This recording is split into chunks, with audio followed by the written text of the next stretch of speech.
Welcome back, physics students. Today we're going to talk about something called work. So we've kind of started discussing it throughout this second part of the energy topic, our second energy unit. But today we're really going to sit down and define it. So what work is work is a way to add energy to the system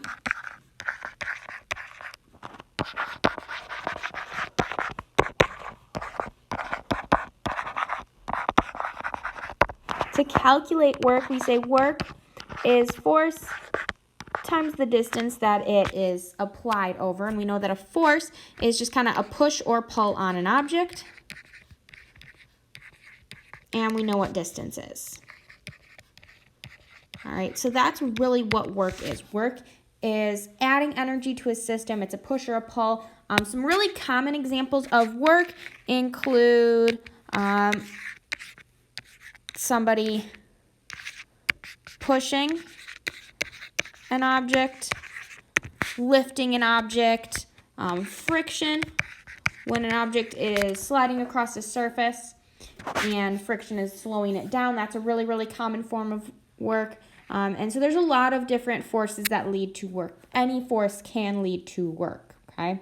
As long as it fits into the criteria we discussed before, that being that the force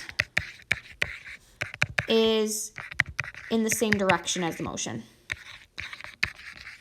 or opposite. It just has to be parallel.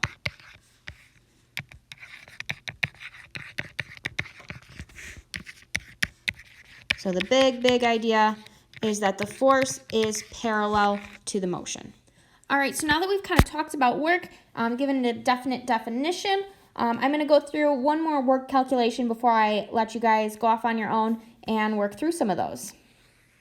All right, so first thing we've got is a problem. It says you push a box across the room. You're able to push with a 10 Newton force parallel to the ground. So our force is going to be parallel to the direction that the object is moving, so we're good to go. We know that we can calculate the work.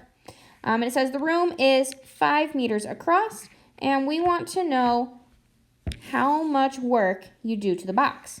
So first thing we're going to go ahead and do is we are going to write out our givens and our unknown. So what numbers does the problem give us? What numbers does the problem want us to find out? So first thing, we know that we've got a distance of 5 meters that you're going to be pushing your box. We know that there is a force of 10 newtons that you are able to apply to this box, and we want to go ahead and calculate the work that you do. All right. Next thing we're going to go ahead and do is identify our equation. And so our equation is going to be work equals the force times the distance. We can go ahead and use this equation because they are parallel or in the same dimension. All right, now we're going to go ahead and plug everything into our equation. So we are going to have our distance of 5 meters. We are going to have our force of 10 newtons. And then we are calculating that work. All right, now we kept the math nice and easy for us here. Work is going to be 10 newtons times 5 meters, which gives us 50 Newton meters, and also known as 50 joules.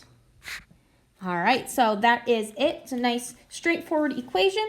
You guys are going to be working through the calculations on page 7 for the rest of your lesson today. Good luck. I look forward to hearing from you guys. Stay healthy and stay safe.